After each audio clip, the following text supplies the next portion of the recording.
Good morning everyone. हम लोग अब यहाँ पे पार्ट ए स्टार्ट करेंगे। पार्ट ए में एक पॉइंट है सेरिब्रोस्पाइनल क्रेनियो सेरिब्रल इंजरीज।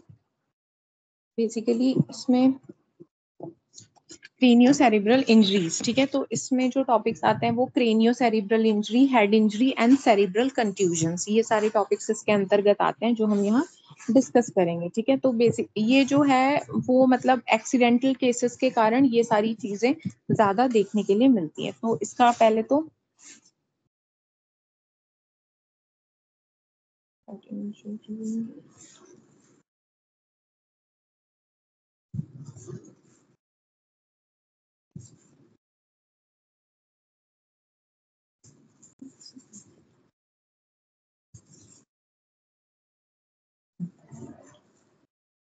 ठीक है।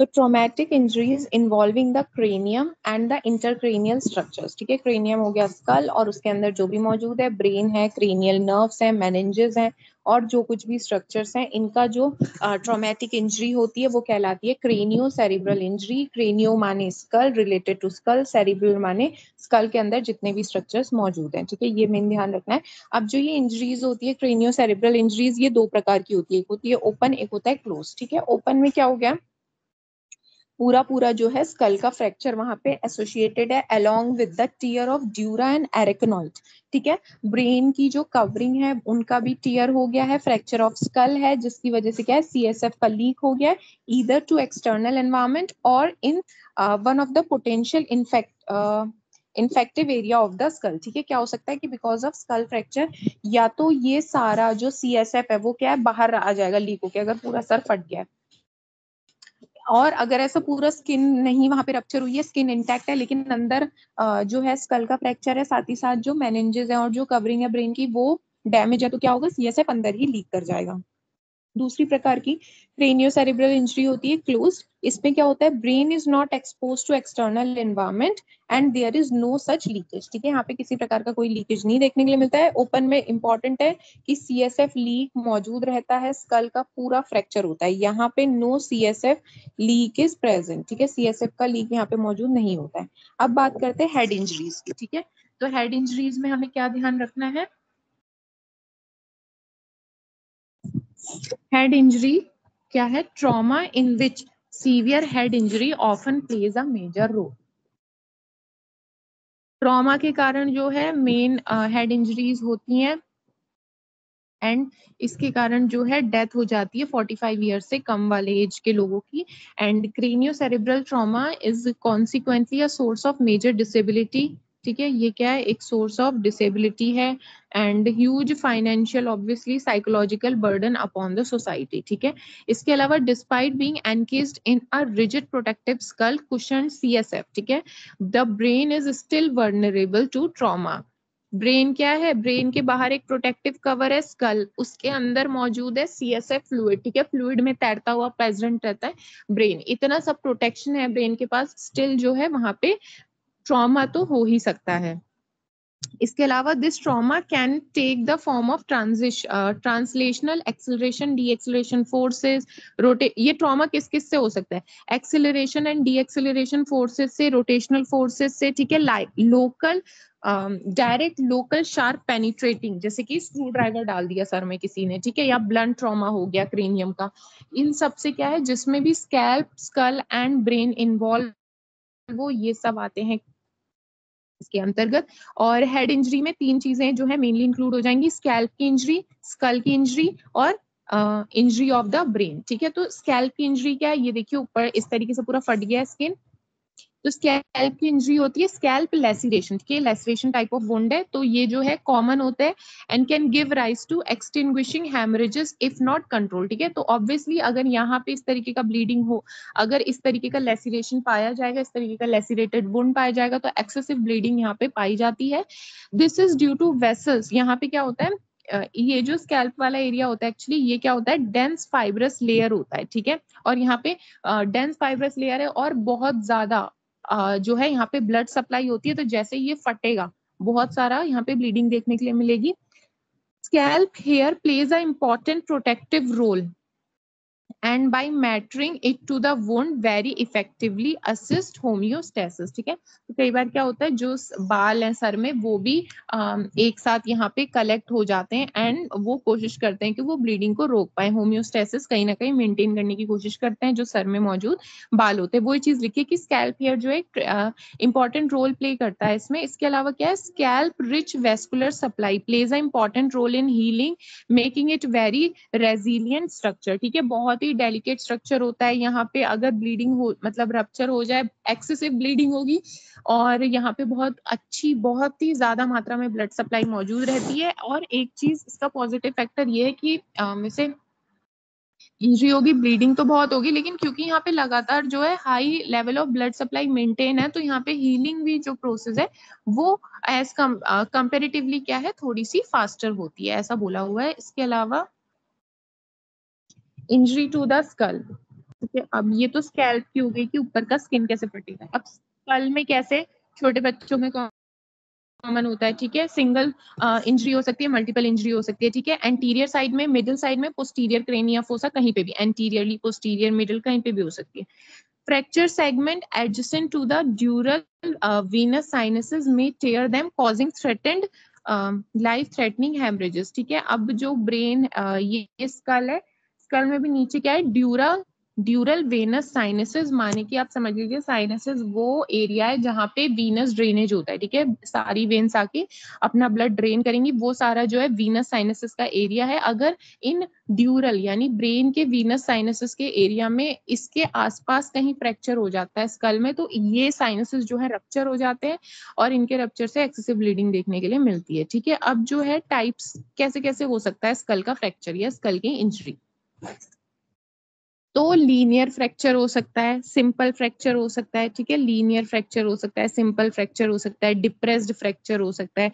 ठीक है, and base of the skull का फ्रैक्चर हो सकता है। इस तरीके से फ्रैक्चर वहां पे पाया जा सकता है। और एंटीरियर क्रेनियल फोसा,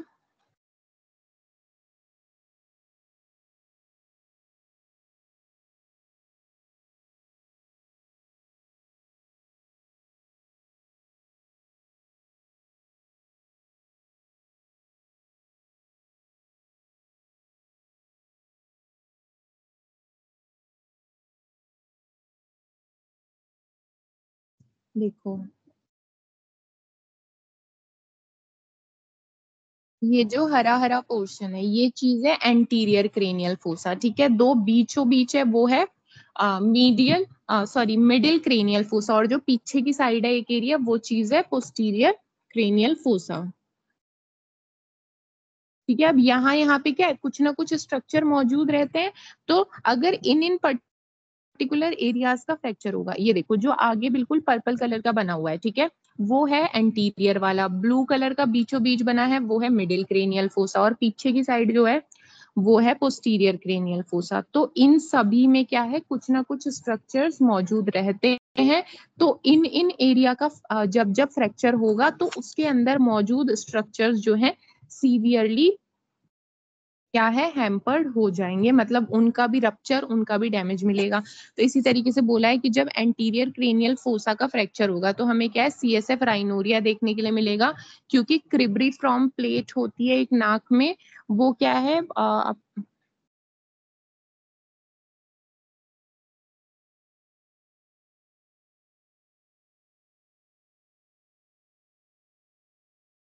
ये देखो ये यहाँ पे हरा हरा दिखा रखा है ना, तो ये छन्नी जैसा बेस ऑफ द नोज पे इस तरीके से एक छन्नी जैसा होता है जो कि डायरेक्टली ब्रेन के साथ कनेक्ट कर रहा है। इस चीज को कहते हैं क्रिब्रिफ्रॉम प्लेट। ठीक है, तो जब एंटीरियर फोसा का फ्रैक्चर होगा ना तो इस क्रिब्रिफ्रॉम प्लेट के टूटने के चांसेस है। तो जैसे ही ये टूटेगा तो क्या होगा, यहाँ ऊपर मौजूद है सीएसएफ, वो सारा का सारा नाक के थ्रू बाहर निकलना चालू हो जाएगा। उसी चीज को कहते हैं सीएसएफ राइनोरिया, माने कि जब सीएसएफ नाक के थ्रू निकलने लगे। और ये कब होगा, जब क्रिब्रिफ्रॉम प्लेट का फ्रैक्चर हो जाएगा। इसके अलावा क्या हो सकता है, इसमें सब कंजक्टाइवल हेमरेजेस हो सकते हैं। ठीक है, जो कि ऑर्बिट तक पहुंच जाए। इसके अलावा एनोस्मिया हो जाएगा, क्योंकि ऑल्फैक्टरी नर्व भी यहीं पे, क्योंकि ऑल्फैक्टरी नर्व भी क्या है, यहीं पे इन्वॉल्व है, जैसे कि इसमें दिखाया था।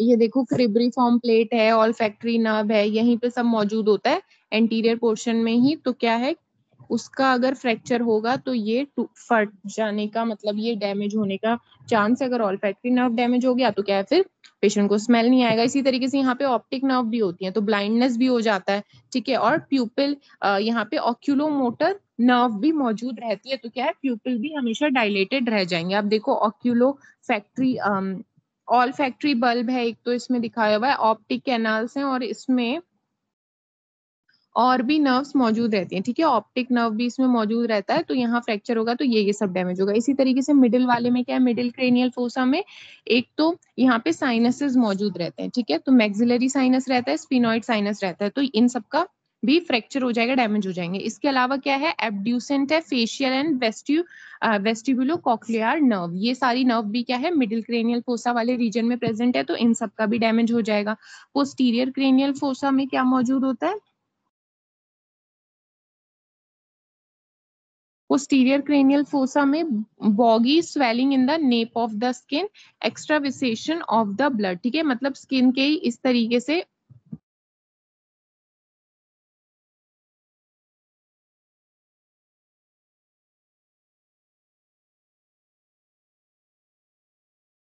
इस तरीके से उठा उठा सा फूला फूला सा स्वेलिंग आ जाएगा पीछे पोस्टीरियर पार्ट में, ठीक है। तो ये हो गया बोगी स्वेलिंग ऐसे पीछे, ठीक है, इस तरीके से ये हो गया बोगी स्वेलिंग, ऐसा पीछे वाले एरिया में सूजन आ जाएगा, ठीक है। इसके अलावा क्या है, बैटल साइन यहाँ देखने के लिए मिलेगा। तो बैटल साइन में क्या है, collection of the blood in the mastoid process with skin discolouration, ठीक है।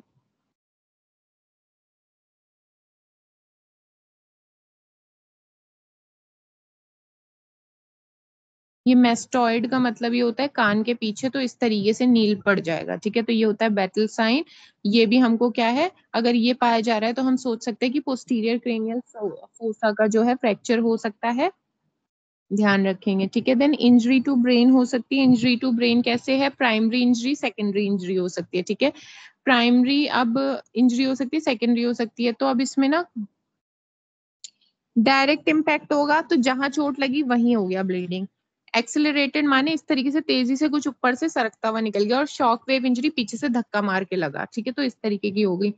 अब कॉजेस की बात करें ब्रेन इंजरी में तो क्या है, ब्रेन का डिस्टॉर्शन हो जाएगा, यानी कि ब्रेन जो है एक सॉफ्ट स्ट्रक्चर है, सीएसएफ में मैंने बताया हिलता रहता है, सारा टाइम तैरता रहता है, which gets distorted due to any impact which creates shearing force and damage, ठीक है। और इसके कारण क्या है, कोई भी फोर्स या इम्पैक्ट पड़ सकता है ब्रेन पे जिसके कारण जो वो नॉर्मली तैर रहा है, फ्लोट कर रहा है सीएसएफ पे, वो चीज खराब हो जाएगी, वो बेकार हो जाएगा। फिर लिखा है ब्रेन की mobility increases in older age, ठीक है, leading to the shrinkage of the brain which favours rupture of the blood vessels. एक पॉइंट ये ध्यान रखेंगे, डी एक्सिलरेटेड इंजरीज हो सकती हैं, एक्सिलरेटेड इंजरीज हो सकती हैं, ठीक है।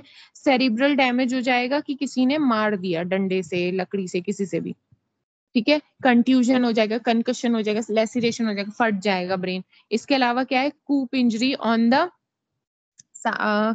ब्लो, वन साइड ब्लो, एक साइड से ही धक्का लगा जोर से सर पे, ठीक है, उसके कारण जो है ब्रेन में इंजरी हो सकती है। काउंटर कूप क्या हुआ कि एक साइड से धक्का लगा और दूसरी साइड टकराया और वापस आ गया सर, ठीक है। तो ये हो गया, एक साइड, इस साइड से धक्का लग के वहां पे कुछ सॉलिड स्ट्रक्चर था तो वापस से फोर्स लग गया, तो इस तरीके से ऐसे भी ब्रेन में इंजरी हो सकती है। इसके अलावा क्या है, intracranial pressure because of some herniation, brain में किसी प्रकार का कोई हर्निएशन हो गया है जिसके कारण वहां पे हमको इंटरक्रेनियल प्रेशर रेज्ड मिला है। तो इसमें इंजरी ऑफ ब्रेन के लिए दो तीन ही ध्यान रख लेना, direct impact injury, accelerated injury, D accelerated, shock wave injuries, ठीक है, ब्रेन का डिस्टॉर्शन है, ये सब ध्यान रख लेना। इसके अलावा क्या है, अब जैसे बोला था कि दो प्रकार की होती है, प्राइमरी और सेकेंडरी। प्राइमरी क्या होती है कि सीधे सीधे at the time of impact, ठीक है, जिस जैसे ही मारा वैसे ही, जैसे कि कंट्यूजन हो गया, ठीक है, पूरा नील पड़ गया, लेसिरेशन फट गया, ठीक है। तो और ये क्या होते हैं, ये जो है रिवर्सिबल होते हैं। और ये जो लीजन्स होते हैं, किस किस प्रकार के लीजन्स हो सकते हैं, फिर ये डिफ्यूज न्यूरोनल डैमेजेस हो सकते हैं, ठीक है, न्यूरॉन्स डैमेज हो जाएंगे, शेयरिंग लीजन्स यानी कि फट जाना, जैसे टीयरिंग टाइप ऑफ, मतलब ब्रेन टिश्यू जो है टीयर हो गया, लेसिरेशन फट गया, ठीक है, एंड कंट्यूजन पूरा नील पड़ गया। इस तरीके की जो है टाइप्स ऑफ लीजन्स यहाँ पे पाए जा सकते हैं ब्रेन में, जो प्राइमरी इंजरी के कारण है। सेकेंडरी इंजरी के कारण क्या क्या टाइप के लीजन्स मिलेंगे, तो है कि इट इज सब्सिक्वेंट और progressive brain damage arising from मतलब जैसे जब चोट लगी थी, ठीक है, मान लो आज किसी को डंडा मारा, मतलब कोई एक है ए और कोई एक है बी, ठीक है, इसने क्या किया, बी को मारा जोर से आज डंडे से, ठीक है, उसके सर पे। उस टाइम पे उसे कुछ लगा नहीं, कुछ समय के बाद उसे कुछ महसूस होने लगेगा सर में अपने, ठीक है। तो ये जो है इंस्टेंटली कुछ फील ना होना, कुछ समय के बाद, ठीक है, हो सकता है 1-2 दिन के बाद उसे लगे कि अच्छा मेरे को परसों जो उसने मारा था उसका अब मेरे को थोड़ा प्रॉब्लम हो रही है। तो वो वही है कि इट इज सब्सिक्वेंट और progressive brain damage arising from the events, ठीक है, जो कि क्या पहले ही हो चुके हैं। जैसे कि प्राइमरी ब्रेन इंजरी के कारण ये सेकेंडरी चीज होती है। और ये किस किस प्रकार की चीजें हो सकती है, ब्रेन में कोई स्वेलिंग हो जाए, ठीक है, जैसे मारा और फिर धीरे धीरे जो है सूज गया ब्रेन। इंटरक्रेनियल हेमरेजेस है, ये देख लो कहाँ होता है, इंटरक्रेनियल माने बिटवीन द ब्रेन। फिर इन्फेक्शन हो सकते हैं, ठीक है। अब जो इंटरक्रेनियल है ना, ये भी वही है। फिर अगेन एक्स्ट्रा ड्यूरल हेमरेजेस हो जाएंगे बाहर की साइड, सब ड्यूरल हो जाएंगे बीचों बीच, ठीक है, इस तरीके से सब ड्यूरल। और फिर इंटर सेरिब्रल है। इसके अलावा इन्फेक्शंस हो सकते हैं, ठीक है, बिकॉज ऑफ इंजरी, कहीं ना कहीं ब्रेन जो है डैमेज हो गया, रप्चर हो गया, तो इन्फेक्शन के लिए प्रोन हो गया, तो मेनिंजाइटिस हो गया, सब ड्यूरल एम्फाइमा हो गया, पस भर जाएगा उधर, ठीक है। तो ये सब हो सकता है। और क्या अदर फीचर्स क्या क्या हो जाएंगे इसके, तो सीएसएफ लीक होने लगेगा ऑब्वियसली, और जो है नोज के थ्रू सीएसएफ राइनोरिया दिखेगा। Blood collects in the orbit, eyes जो है ब्लैक हो जाएंगी क्योंकि ब्लीडिंग हो गई है वहां अंदर, स्किन के बैटल साइन मिलेगा, ठीक है। Haematoma of the flag scalp मिलेगा, पांडा साइन देखने के लिए मिलेगा, उसमें क्या है, दोनों आंख जो है काली हो जाएंगी क्योंकि पीछे हेमरेज हो गया ना, तो ब्लड के कारण वो काली लग रही है। इसके अलावा एक है सब, फिर क्या है, एक्स्ट्राड्यूरल, एक होता है एपिड्यूरल हेमरेज, सब ड्यूरल हेमरेज एंड सब आरिकेनॉइड हेमरेज। इस तरीके से हेमरेजेस होते हैं। एपिड्यूरल तो चलो यहीं पे दिख रहा है, एक मिनट।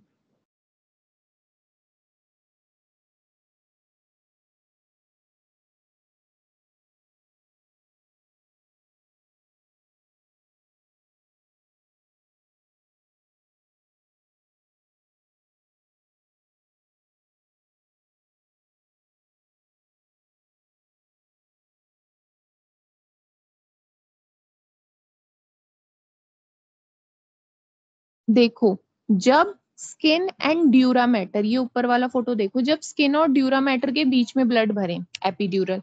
इसी तरीके से ये कहाँ है, आप देखोगे ड्यूरा मैटर के और अरिकनॉइड अंदर की साइड जब भर रहा है तो वो है सब ड्यूरल। और फिर जब एरिकनॉइड के भी अंदर वाली लेयर में भरा हुआ है तो वो है सर्व एरिकनॉइडल ब्रीडिंग। तो इस तरीके से जो है डिपेंडिंग अपॉन द लेयर्स की कौन सी दो लेयर्स के बीच में ब्रेन के ये मौजूद है ब्लीडिंग, इसको ही हम डिफरेंट टाइप्स ऑफ हेमरेजेस में डिवाइड करेंगे।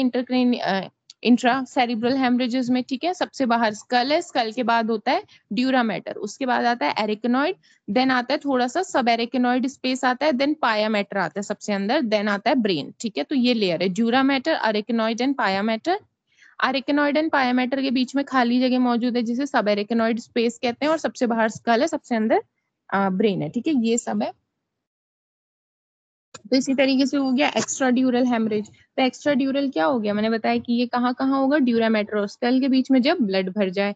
तो ये क्या है, टेम्पो पेराइटल रीजन में हो जाता है, टेम्पोरल रीजन में, parietal region of the brain हो सकता है। इसके अलावा क्या है, इसमें mainly venous dural venous sinuses की इंजरी हो जाती है बिकॉज ऑफ मिडिल मेनिंजियल। और साथ ही साथ क्या होता है कि जब ये वीनस साइनस का इंजरी हो जाती है तो इस तरीके से ब्लड भरेगा, और साथ ही साथ ये क्या करेंगे, middle meningeal artery and when को भी डैमेज कर देंगे। इसके क्लिनिकल फीचर्स क्या आएंगे, हिस्ट्री ऑफ ब्लो और फॉल, ठीक है, गिरने की या चोट लगने की हिस्ट्री होगी।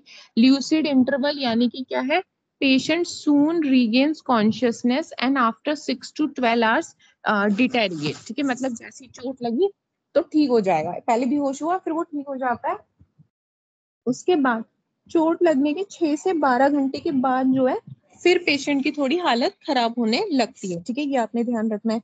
देन नेक्स्ट आता है कंफ्यूजन है, इरिटेबिलिटी है, ड्राउजीनेस है, ये सारी चीजें आपने ध्यान रखनी है, ठीक है, कंफ्यूजन, इरिटेबिलिटी, ड्राउजीनेस। फिर नेक्स्ट आता है हचिंसंस प्यूपिल, ठीक है, इसमें क्या होता है कि इनिशियली जो है प्यूपिल यहाँ पे कॉन्ट्रैक्ट रहेगा, लेटर ऑन प्यूपिलरी डायलिटेशन देखने के लिए मिलता है, और फिर क्या फाइनली पेशेंट जो है अनकॉन्शियस हो जाएगा। और इसमें इंटरक्रेनियल प्रेशर ऑब्वियसली बढ़ जाता है, जिसके कारण hypertension, bradycardia and vomiting patient में पाई जाएगी। इन्वेस्टिगेशन है तो हमें एक्सरे कराना पड़ेगा, टेम्पोरल बोन का फ्रैक्चर, पैराइटल बोन का फ्रैक्चर हम पता चल जाएगा। सीटी स्कैन कराएंगे तो बाई कॉनकेव सा लीजन हमको देखने के लिए मिल जाएगा, इस तरीके का कुछ ब्लड भरा हुआ सा उसमें। इसके अलावा ट्रीटमेंट में क्या है कि इमीडिएटली हमको खोल के उसको जो ब्लड हीमेटोमा हो गया उसको हटाना पड़ेगा, तो क्रेनियोटमी करके, क्रेनियोटॉमी करके मतलब क्रेनियम को खोल के हीमेटोमा जो जम गया वहां खून का थक्का उसको हटाना पड़ेगा। इसके अलावा फिर next type of haemorrhage is subdural haemorrhage. तो ये कहाँ पे होगा, ये होगा between brain and the dura, subdural space में ये होगा। तो यहाँ पे भी क्या है, ये ओल्डर एज में होता है और छोटे मोटे ट्रॉमा से हो जाता है, जैसे गिर गए, हल्का सा स्लिप हो गए, तो इसके कारण एकदम से शेयरिंग, मतलब ब्लड वेसल्स जो है ब्रेन की, क्योंकि ऑलरेडी ओल्डर एज में क्या है उनकी एट्रोफी हो गई है, वो ऑलरेडी ब्लड वेसल्स कमजोर हो गई है, तो छोटा सा ही मतलब थोड़ा बहुत ही गिरते हैं ओल्ड पीपल, तो उनमें क्या हो जाता है एकदम से जो ब्लड वेसल्स हैं वो रप्चर हो जाती है और वहां से ब्लीडिंग होने लगती है। ये कहाँ पे होता है, कॉर्टेक्स ऑफ द ब्रेन में देखने के लिए मिलता है।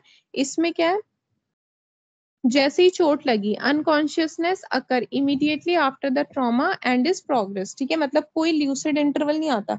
जैसे इससे पहले वाले में क्या था कि गिरेगा, मतलब चोट लगी, बेहोश हो जाएगा, फिर थोड़ी देर में होश में आ जाएगा, ठीक रहेगा, 6 से 12 घंटे के बाद फिर धीरे धीरे जो है उसकी हालत खराब होने लगती है। लेकिन इस वाले में क्या है, सीधे ही बेहोश ही रहते हैं, होश में नहीं आएंगे, कन्वर्जेंस आ जाते हैं, इंटरक्रेनियल प्रेशर बढ़ जाएगा, हेडेक मिलेगा, और मेंटली इल जो है ये पेशेंट हो जाते हैं। इनमें भी जो है कनकेव और कॉन्वेक्स लीजन सीटी स्कैन में दिखेगा। ट्रीटमेंट इनका है कि एंटीबायोटिक्स, एंटी कन्वर्जेंट्स देने पड़ेंगे, और हमें एक बर होल, छोटा सा होल करके क्या करना पड़ेगा, जो हीमेटोमा है उस चीज को निकालना पड़ेगा अंडर जनरल एनेस्थीसिया। और अगर ज्यादा हुआ तो हमें क्रेनियोटोमी, ब्रेन मरने की खोल के ही फिर हीमेटोमा निकालना पड़ेगा।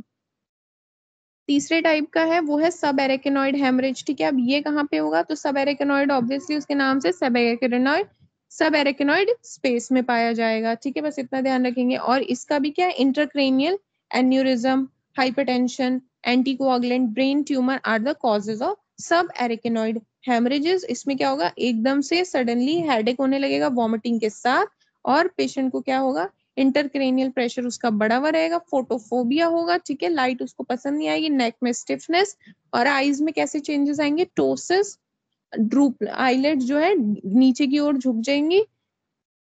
फिर इसके अलावा प्यूपिल डायलेटेड रहेंगे, और आई बॉल का जो मूवमेंट है लगातार आई बॉल्स मूव करती रहेंगी।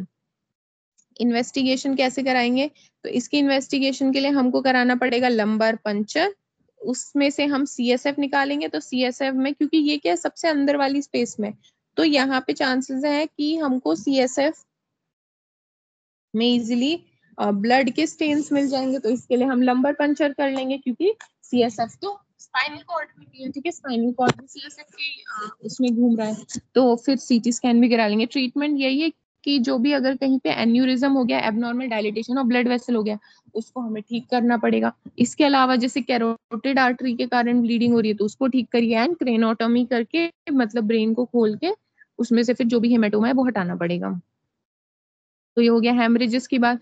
देन नेक्स्ट आता है सेरिब्रल कंट्यूजन्स। तो कंट्यूजन्स का क्या मतलब होता है कि इस तरीके से देखो, पूरा मतलब यहाँ पे मारा किसी चीज से और नीला पड़ जाना। नीला क्यों पड़ता है, बेसिकली अंदर की ब्लड वेसल्स फट जाती हैं, जिससे स्किन में वो ब्लड फैल जाता है, ठीक है। तो इसमें भी क्या हो रहा है कि ये क्या है, cerebral contusion is a form of traumatic brain injury, जिसमें क्या होता है, bruises of the brain tissue, मैंने बताया नील पड़ जाती है इसमें भी।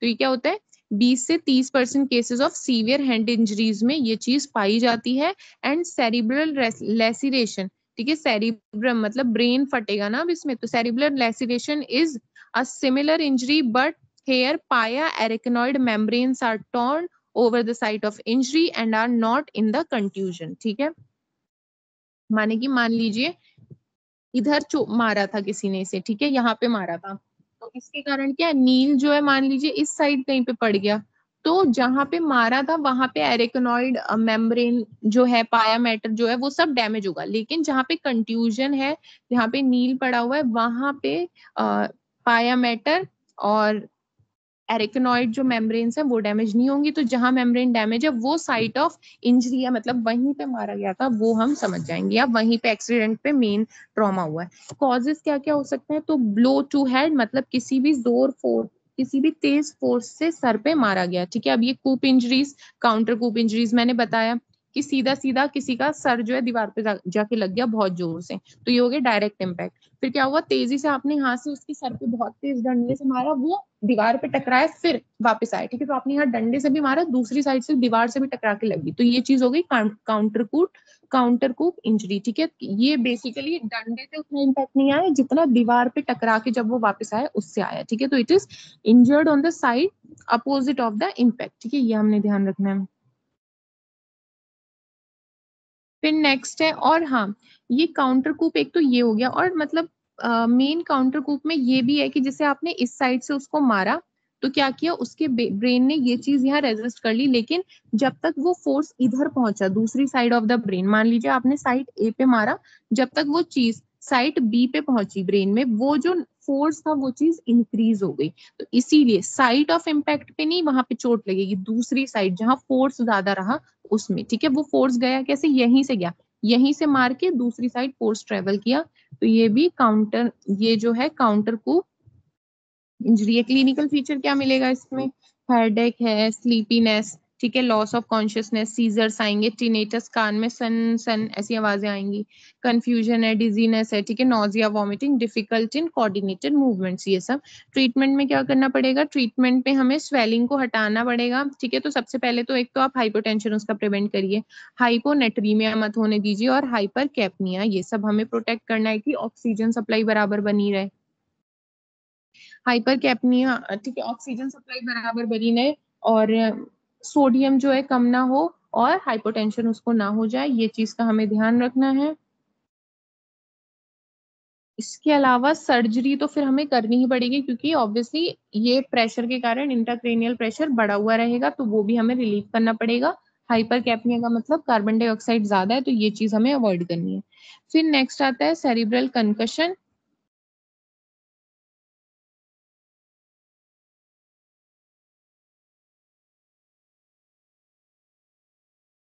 Non penetrating traumatic brain injuries, जिनके कारण क्या है, ब्रेन का कॉन्शियसनेस अल्टर हो गया, और कोई भी लेकिन अंदर का स्ट्रक्चर डैमेज नहीं हुआ है, तो उस प्रकार का जो इंजरी है वो है सेरिब्रल कंकशन। सेरिब्रल कंकशन क्या है, ऐसी traumatic injury to the brain जिसके कारण पेशेंट की कॉन्शियसनेस तो अल्टर हो गई, लेकिन अंदर का कोई भी स्ट्रक्चर वहां डैमेज नहीं हुआ है, और there will be loss of consciousness, patient को कंफ्यूजन होगा, एमनीशिया, भूल जाएगा वो, और spasticity in all the four limbs, मतलब स्टिफनेस रहेगी, ये ध्यान रखेंगे, ठीक है। और इसके अलावा ग्लास ग्लोकोमा स्केल,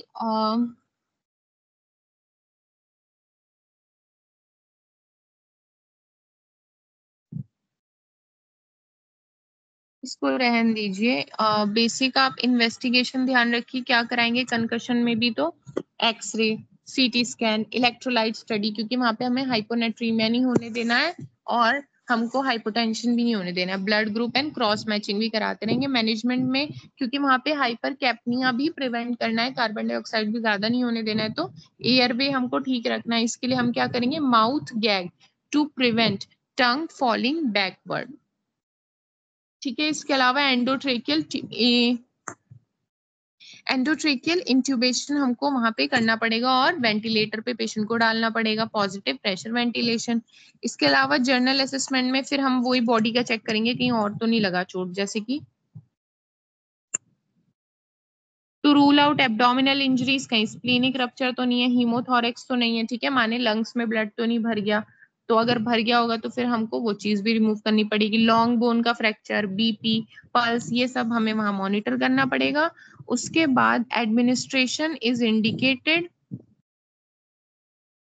बेसिकली क्या है कि हमको देखना है कि उसकी हिस्ट्री ऑफ कॉन्शियसनेस लेनी है, फ्रैक्चर देखना है, अल्कोहल तो नहीं लेता है, ठीक है, कान और नाक से ब्लीडिंग तो नहीं हो रही, और हेडेक एंड वॉमिटिंग के बारे में जांच पता करना है। तो ये सारी चीजें हमें एडमिशन के टाइम पे ध्यान रखनी है। देन अनकॉन्शियसनेस जो है उसकी उसकी केयर के लिए क्या करेंगे, राइल्स ट्यूब और फीडिंग ट्यूब, ठीक है, ताकि न्यूट्रिशन मिलता रहे।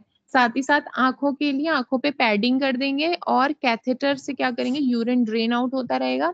एंड चेंजेस ऑफ पोजीशंस, ताकि बेड सोर ना हो जाए, ठीक है। बेसिकली बॉडी के प्रेशर के कारण शरीर पे छाले जैसे पड़ जाते हैं ना, तो वो बेड सोर है, ठीक है।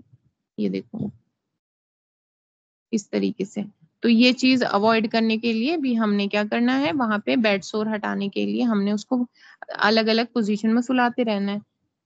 ड्रग्स, आईवी फ्लूइड चलाओ, सिडेशन हम यहाँ पे अवॉइड करेंगे, ठीक है। इसके अलावा एनाल्जेसिक्स देने पड़ेंगे, पेन किलर देना पड़ेगा। कन्वर्जेंस आ रहे हैं तो एंटी कन्वर्जेंस जैसे कि फिनाइलटोइन एंड फिनोबार्बिटोन्स उसको देने पड़ेंगे, सीजर्स वाली ड्रग्स। इसके अलावा क्या है, diuretics are given to reduce cerebral oedema, mannitol and frusemide, ठीक है। ये सब क्या है, डायूरेटिक्स हैं, जिससे डायूरेटिक्स देने से फायदा ये होगा कि सेरिब्रल एडीमा और इंटरक्रेनियल प्रेशर जो बढ़ा हुआ है वो चीज कम हो जाएगी। तो मैनिटॉल, फ्रूसेमाइड, ये सब हम यूज करेंगे। It should not be given in case of intracranial haemorrhages, ठीक है, ये इंटरक्रेनियल हेमरेजेस में नहीं देना चाहिए।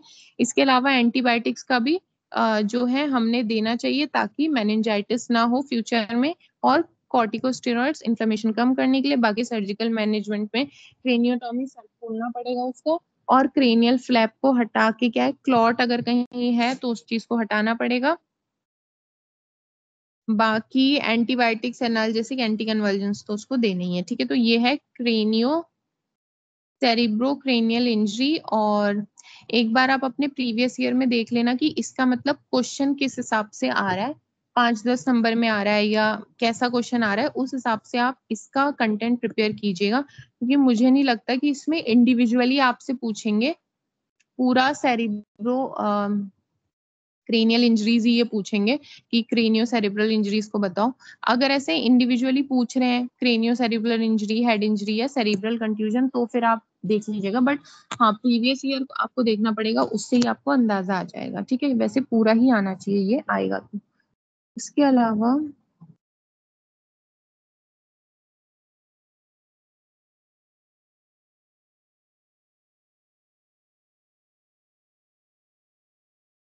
फिर एक और हाँ, ये भी एक छोटा है, इसे कर लेते हैं, स्पाइन का डिजीजेस, ठीक है। स्पाइन में 3 ही डिजीज पढ़नी है, TB of spine, ankylosing spondylitis and slip disc, ठीक है। ये टीबी ऑफ स्पाइन, ठीक है। टीबी ऑफ स्पाइन क्या है, ये देखो इस तरीके से, ये जो है 3 से 5 साल की उम्र में चालू हो जाता है टीबी ऑफ स्पाइन, ठीक है। ये कहाँ से बेसिकली स्टार्ट होता है, तो बता रहे हैं कि in the spine, lower thoracic T10 और thoraco columnar junction region is the commonest site for the affiliation. माने सबसे कॉमनली कहाँ होगा, तो T10 के लेवल पे या थोरैको कॉलमनार जंक्शन।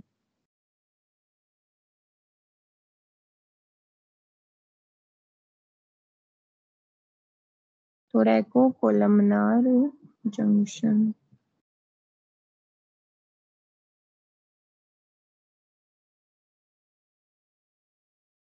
ठीक है। यहाँ बेसिकली ये जो राउंड राउंड बनाया ये है थोरैको कोलमनार जंक्शन इधर, या T10 पे ये टीबी ऑफ स्पाइन देखने को मिलता है।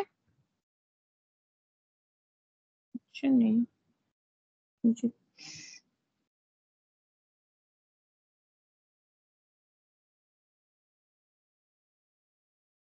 इसलिए आप देख सकते हैं कि इस तरीके से इस बच्चे के पीठ पे कैसा बना हुआ है, ठीक है। This is TB of spine.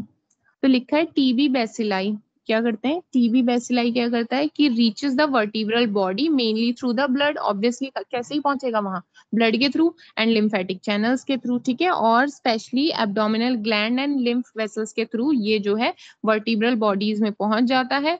और रीजंस फॉर थोरैको लंबर साइट, ठीक है, ये यही यही पोजीशन क्यों चुनता है,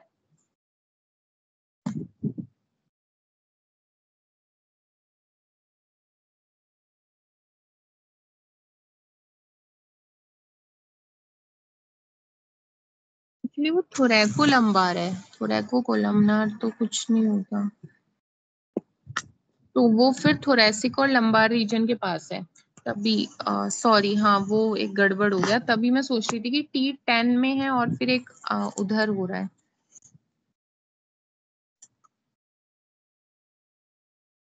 थोरैको लंबार रीजन में है, ठीक है, इस चीज को ध्यान रखेंगे। जैसे ये थोरेसिक और लंबार है, ठीक है, एक तो T10 पे हो रहा है नीचे की साइड, एंड लंबार इन दोनों के जंक्शन में हो रहा है, थोरैको लंबार जंक्शन इनके बीच में कहीं, और या तो फिर T10 पे होता है। और यहीं पे क्यों हो रहा है सर ये, क्योंकि ये जो है मिड पॉइंट होता है between fixed and mobile segment which bears maximum stress, ठीक है, ये मिड पॉइंट होता है, नीचे जो है लगातार पैरों में मूवमेंट होता रहता है, अपर बॉडी पार्ट है, अपर जो पोर्शन है वो फिक्स्ड है सॉर्ट ऑफ, ठीक है। इसके अलावा क्या है, इन्फेक्शन अकर थ्रू थोरेसिक डक्ट, ठीक है, जो कि यहीं पे सबसे क्लोज है। इसके अलावा large amount of spongy tissue present रहता है वर्टिब्रल बॉडीज में इजरी। इसके अलावा maximum number of abdominal lymph node भी इसी लोकेशन पे पाई जाती हैं। अब ये जो लिम्फ मतलब ये होता है पॉट्स डिजीज कहते हैं इसको, टीबी स्पाइन, इसकी वेराइटीज की बात की गई है, ठीक है, कि मतलब क्या क्या इसकी वेराइटीज है, तो एक होता है सेंट्रल, एक होता है मेटाफाइजियल, ठीक है। ये इस मेटाफाइजियल में एपिफाइसिस इन्वॉल्व होगा बोन का, सेंट्रल में क्या होगा, it mainly affects the body of the vertebra, affects body of the vertebra in the form of diffuse osteomyelitis. Osteomyelitis होता है infection of the bone, ठीक है, osteomyelitis is infection of the bone, इसको ध्यान रखेंगे। एंड तो ये क्या है, मेनली पूरी full body of the vertebra को इन्वॉल्व करता है, ऑस्टियोमाइलाइटिस उसमें करवाता है। Gradually bones become soft and gets destructed, ठीक है, धीरे धीरे बोन क्या है सॉफ्ट हो जाएगी, डिस्ट्रॉय होने लगेगी, resulting in the collapse of vertebral bodies leading to the deformity of the spine, ठीक है। तो धीरे धीरे क्या है, पहले वहां पे जैसे ये T10 के लेवल पे हो रहा है, ठीक है, तो T10 में क्या करेगा, या तो ये सेंट्रल टाइप का हो जाएगा या ये मेटाफाइजियल होगा। अगर ये सेंट्रल टाइप का होगा तो T10 वाला जो वर्टिब्रल बॉडी है उसको पूरा इन्वॉल्व करेगा, उसको क्या करेगा, उसका उस बोन का इन्फेक्शन करा देगा। अब अगर एक आप पूरे वर्टिब्रल कॉलम में से एक बोन डैमेज कर दो तो पूरा जो स्पाइनल कॉर्ड है उसका, पूरा जो वर्टिब्रल कॉलम है उसका क्या है, शेप खराब हो जाएगा। तो वही चीज बोलिए कि पूरा का पूरा जो वर्टिब्रल बॉडी है, वर्टिब्रल कॉलम है, वो चीज कोलैप्स कर जाती है, जिससे डिफॉर्मिटी ऑफ द स्पाइन हो जाता है। देन दूसरे टाइप का जो है वो है मेटाफाइजियल, ठीक है, मेटाफाइजियल में क्या है, involves the body of epiphysis.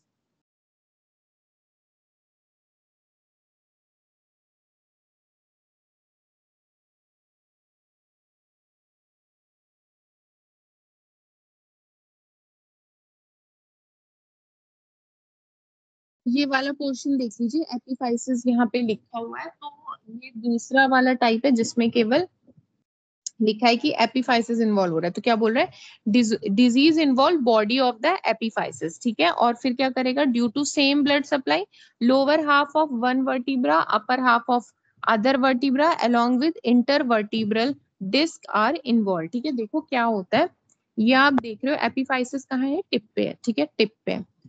तो मान लो एक बोन हो गई ये, एक वर्टिब्रा, एक बोन हो गया ये, इन दोनों का टिप टिप है ना, वो इसका भी टिप है, इसका भी टिप है, चाहे इस साइड बोले चाहे दूसरी साइड, दोनों साइड जो एपिफाइसिस तो मौजूद ही है, तो अभी एपिफाइसिस इन्वॉल्व कर रहा है ना, तो क्या करेगा, इतना पोर्शन इसका ले लेगा, इतना पोर्शन इसका ले लेगा, इन दोनों के बीच में मौजूद है इंटरवर्टिब्रल डिस्क, तो क्या करेगा, उसको भी इन्वॉल्व कर लेगा, तो ये हो जाएगा मेटाफाइजियल टाइप ऑफ टीबी। तो जिसने क्या किया, दोनों साइड से एपिफाइसिस लिया, बीच में इसने इंटरवर्टिब्रल डिस्क वाला एरिया भी ले लिया। अब इसकी पैथोलॉजी की बात करें कि किस तरीके से ये होता है, तो सबसे पहले टीबी सेटल्स डाउन, ठीक है, टीबी सेटल हुआ, फिर ये क्या करेगा, धीरे धीरे जाने लगेगा।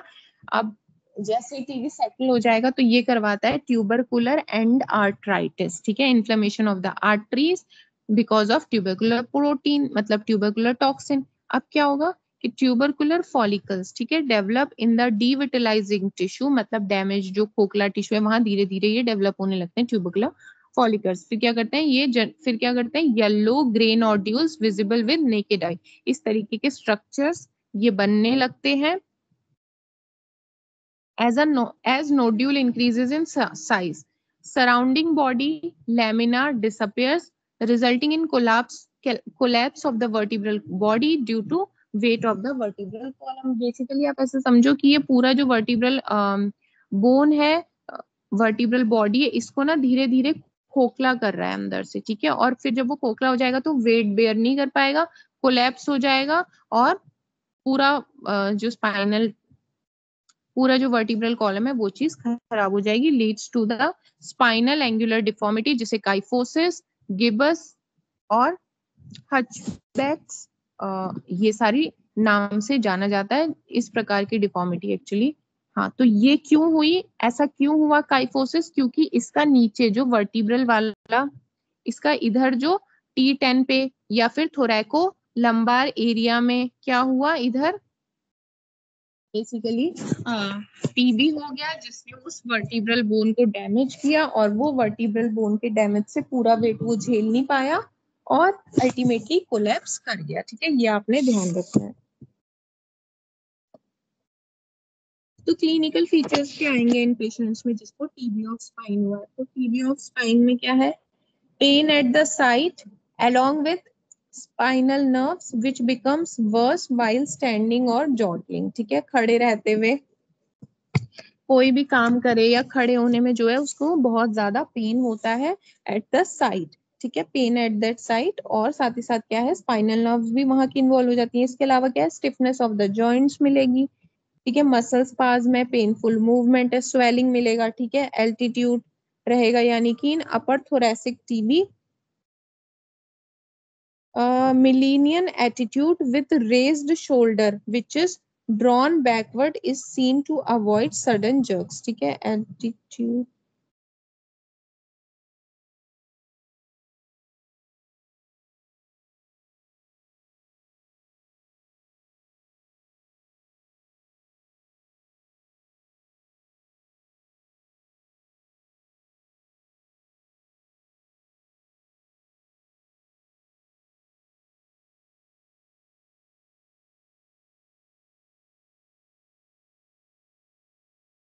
कुछ इस तरीके से जो है टिपिकल एटीट्यूड्स हमको देखने के लिए मिलेंगे। इस तरीके से जो गर्दन है टेढ़ी है, पीछे से जो है थोड़ा एरिया उठा हुआ सा रहता है। शोल्डर, ये अपर आप थोरेसिक लेवल पे देखो क्या लिखा है, टिपिकल एटीट्यूड में माने क्या क्या चीजें दिखेंगी, अपर सर्वाइकल के लेवल पे व्राई नेक इस तरीके से मुड़ी हुई, लोअर सर्वाइकल के लेवल पे देखेंगे तो मिलिट्री पोजीशन बनी हुई रहेगी बॉडी की, अपर थोरेसिक लेवल पे देखेंगे तो शोल्डर्स जो है रेज्ड रहेंगे, आर्म्स जो है बैकवर्ड रहेंगे, लोअर थोरेसिक के लेवल पे भी एल्डरमैन्स ग्लेट। तो ये टिपिकल एटीट्यूड का मतलब है कि कौन सी पोजीशन पे स्पाइन में या वर्टिब्रल बॉडी में कौन सी पोजीशन पे अगर ये टीबी हुआ है तो कैसा कैसा उसका पूरा स्ट्रक्चर ओवरऑल हो जाएगा, ठीक है, कि मान लीजिए अगर हुआ है वर्टिब्रल बॉडी पे कहीं में, तो फिर उसके कारण अफेक्ट तो पूरा वर्टिब्रल बॉडी होगा, ठीक है, पूरा, क्योंकि वेट बेयर नहीं कर पाएगा तो वो पूरा ही अफेक्ट होगा, जिसके कारण हमें अपर सर्वाइकल लेवल पे देखने के लिए मिलेगा ब्राई नेक। इसी तरीके से लोअर सर्वाइकल लेवल पे देखेंगे तो हमें देखने के लिए मिलेगा मिलिट्री पोजीशन, अपर थोरेसिक में देखेंगे तो शोल्डर रेज, आर्म बैकवर्ड, यही चीज इसमें बताई हुई है, ठीक है। इसके अलावा टेंडरनेस रहेगी, रिजिडिटी ऑफ द स्पाइन रहेगी, weakness, disease power in the limb muscles, ठीक है, वीक रहेंगी लिम्ब मसल्स, सेंसेशंस अल्टर्ड रहेंगे, ठीक है, कॉइन टेस्ट करेंगे तो unable to pick a coin, ये साइन उसमें देखने के लिए मिलेगा क्योंकि वो बेयर नहीं कर पा रहा, वर्टिब्रल कॉलम पूरा डैमेज है। और बाकी जर्नल फीचर्स जो टीबी में मिलते हैं, weight loss, poor appetite, journal weakness, आलस से, ठीक है, लेसिट्यूड है, इवनिंग राइज ऑफ टेम्परेचर, ये सब तो मिलेगा ही। इन्वेस्टिगेशन कराएंगे तो क्या मिलेगा, X ray of spine shows narrowing of the disc spaces, soft tissue shadow of cold abscess दिखेगा, MRI and CT scan of, MRI and CT scan भी करा सकते हैं, एक्सरे ऑफ स्पाइन करा देंगे। आप बस इसमें ये ध्यान रखिएगा, मेन पूछा जा सकता है कि पॉट स्पाइन में एक्सरे में क्या मिलता है, तो नैरोइंग ऑफ डिस्क स्पेस, ठीक है, बस इतना ध्यान रखना। एंड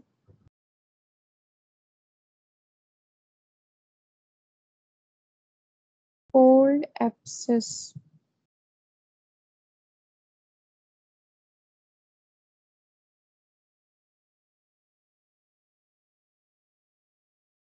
ये देखो इस तरीके का पीछे कैसी स्वेलिंग सी मिल रही है।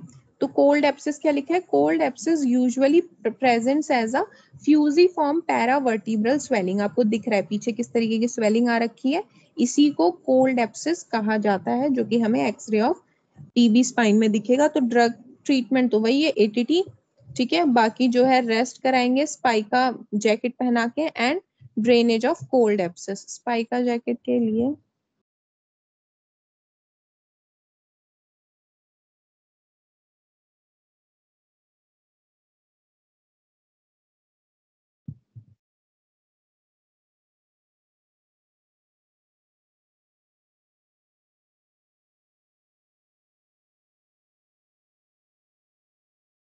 इसका शेप ठीक करने के लिए बेसिकली हम ऐसा कुछ बैंडेज टाइप पहनाते हैं इसे, जो कि इसमें दिख भी रहा है।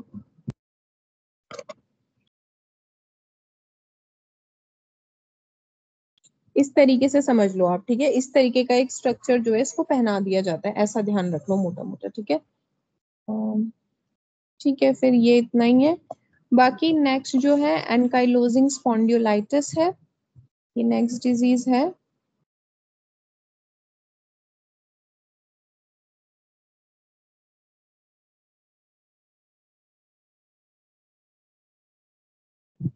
इसमें ना क्या होता है कि जो मेन एंकाइलोजिंग स्पॉन्डिलाइटिस में ये होता है कि जो इंटरवर्टिब्रल डिस्क है ना, वो वाला एरिया, बेसिकली दो वर्टिब्रास आपस में पूरी फ्यूज कर जाती हैं और जैसे बैम्बू स्टिक को वैसी दिखती है, ठीक है। तो यहाँ पे आप देखो हेल्दी स्पाइन कैसा दिख रहा है, बॉडी भी है बीच में डिस्क भी है, लेकिन यहाँ पे आप एंकाइलोजिंग स्पॉन्डिलाइटिस में देखेंगे ना, तो पूरा यहाँ पे देखो पूरा एक जैसे बैम्बू स्टिक हो उस तरीके से यहाँ पे बैम्बू स्पाइन इसको कहते हैं। और फ्यूजन ऑफ द बोन्स हमको एंकाइलोजिंग स्पॉन्डिलाइटिस में दिखेगा, पहले यहाँ पे इन्फ्लेमेशन होगा, देन धीरे धीरे वो चीज जो है बैम्बू स्पाइन में कन्वर्ट हो जाएगी, ठीक है। अब यहाँ पे डेफिनेशन की बात करें तो ये क्या होता है, ये एक क्रोनिक प्रोग्रेसिव डिजीज है, ठीक है। इम्पोर्टेंट ये है कि ये इसका कोई कॉज नहीं पता है, एक ही कॉज है एचएलए, इसका ना जीन एक इन्वॉल्व रहता है ये माना जाता है। तो ये क्रोनिक प्रोग्रेसिव, क्रोनिक है मतलब धीरे धीरे बढ़ेगी, प्रोग्रेसिव बढ़ती जाएगी, ठीक है। इन्फ्लेमेटरी डिजीज है ऑफ सैक्रो इलियक जॉइंट्स, ठीक है, स्पेशली वर्टिब्रल कॉलम्स, वैसे तो पूरी बॉडी के फुल बॉडी जॉइंट्स इन्वॉल्व होंगे, but mainly sacro iliac joints and axial skeleton, ठीक है, पूरा जो वर्टिब्रल एरिया है वो सब इसमें इन्वॉल्व होगा। और इसका मेन कारण आपको पता होना चाहिए, HLA-B27 जीन के कारण ये मिलता है। फैमिली हिस्ट्री में भी देखा जाता है, और इसमें जो है कॉमन एज होती है ना, वो होती है 15 से 35 साल, मेल्स में ज्यादा पाया जाता है, मेल्स में बहुत कॉमन है 10:1 के केस में, और जनरली इसके यंग एज के पेशेंट्स होते हैं, ठीक है। इसका टाइप्स क्या क्या हो सकते हैं, true ankylosing spondylitis and false, ठीक है, दो प्रकार का होता है। ट्रू एंकाइलोजिंग स्पॉन्डिलाइटिस अगेन जो है दो प्रकार में बांट देंगे इसको, फाइब्रस एंड बोनी।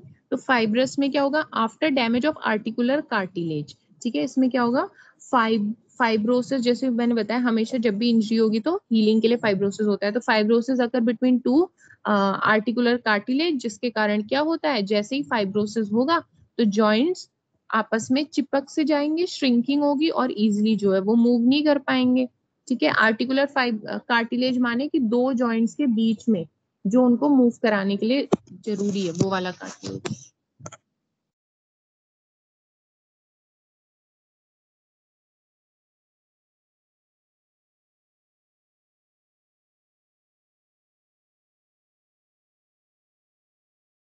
ये देखो आर्टिकुलर कार्टिलेज कहीं भी जो भी मूवेबल जॉइंट है ना वहां पे मौजूद होता है आर्टिकुलर कार्टिलेज, ठीक है। तो ये जो है मूवमेंट में सपोर्ट करता है। तो अब जब इंजरी होती है इसी आर्टिकुलर कार्टिलेज की तो ऑब्वियसली इसकी हीलिंग होगी बाय फाइब्रोसिस।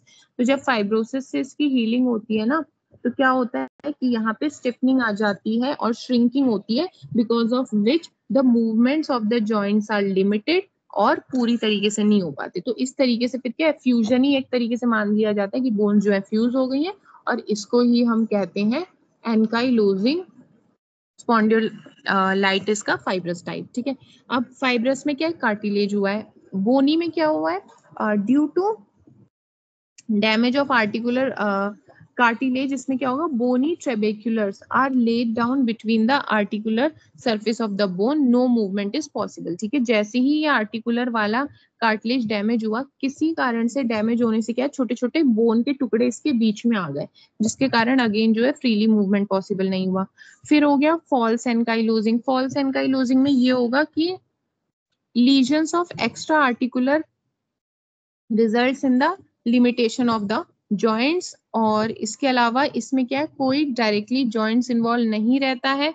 एक्स्ट्रा आर्टिकुलर किसी भी दूसरे कारण की वजह से जॉइंट्स मूव नहीं कर पा रहे हैं, जैसे कि कॉन्ट्रेक्चर स्किन है, ठीक है, fascia secondary to the burn है, तो तब भी मूवमेंट यहाँ पे पॉसिबल नहीं हो पाएगा, ठीक है। तो ये सब इसके टाइप है। अगर आप इसे नहीं भी ध्यान रखोगे तो भी इट्स ओके। टाइप्स इतने कुछ खास इंपॉर्टेंट नहीं है, इंपॉर्टेंट है डेफिनेशन, और इसमें सबसे ज्यादा इंपॉर्टेंट है HLA-B27। इंसिडेंस याद रख लेना। और पैथोलॉजी तो चलो कोई बात नहीं, इतना कुछ इंपॉर्टेंट नहीं है। क्लिनिकल फीचर्स वाला पॉइंट इंपॉर्टेंट है, वो ध्यान रख लेना, ठीक है।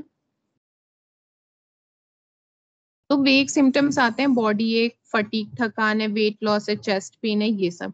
अर्ली मॉर्निंग स्टिफनेस रहेगा, बैक पेन रहेगा, ठीक है। Patient has stiff spine, bamboo के जैसी, एंड मूवमेंट जो है वो इजिली अपने नहीं कर पाता है। फ्लीच टेस्ट इसमें अगर हम करेंगे तो क्या होगा कि सर्वाइकल स्पाइन का involvement is tested by asking the patient to touch the wall with the back of the head without raising his chin, ठीक है। सीधे सीधे दीवार पे जाके टच कराओ अपने सर को बिना चिन को उठाए हुए। If chest expansion is less than 5 centimetre, तो हम समझ जाएंगे कि यहाँ पे थोरेसिक स्पाइन का इन्वॉल्वमेंट है। इसको कहते हैं फ्लेच टेस्ट।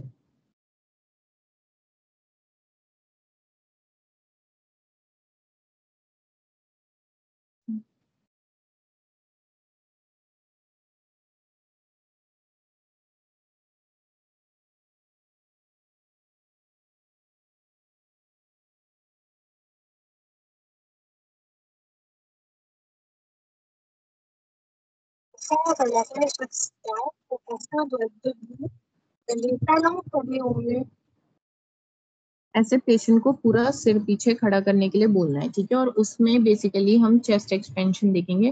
देखो अब सर बिना चिन को उठाए सीधे सीधे कितना पीछे तक ले जा पा रहा है, ठीक है। अब इसमें फिर हमें चेस्ट एक्सपेंशन बेसिकली मेजर करना है। ये चीज फ्लीस टेस्ट कहलाएगा, ठीक है।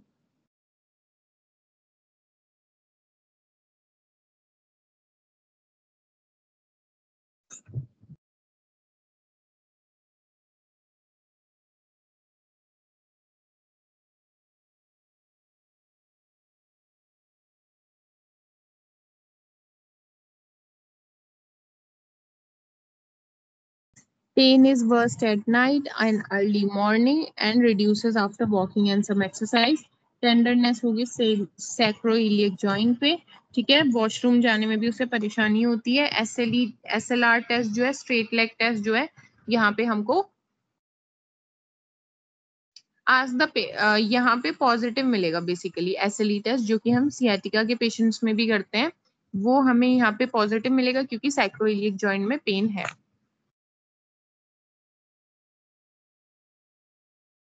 SLR टेस्ट, स्ट्रेट लेग रेज टेस्ट, इस तरीके से ना हम पेशेंट का धीरे धीरे करके लेग रेज करते रहते हैं और फिर देखते हैं कि बेसिकली उसको कौन से एंगल पे ज्यादा पेन हो रहा है, ठीक है। तो वो एंगल हमें नोट करना होता है इस तरीके से, 15, 30, फिर 45, 60, इस तरीके से एंगल पे ले जाते रहते हैं। जहां पे पेशेंट बोल दे कि नहीं अब उसे पेन हो रहा है कमर में, तो उस हिसाब से हम नोट करते हैं कि 15 डिग्री पे पॉजिटिव है SLR, 30 पे पॉजिटिव है, ऐसे, ठीक है।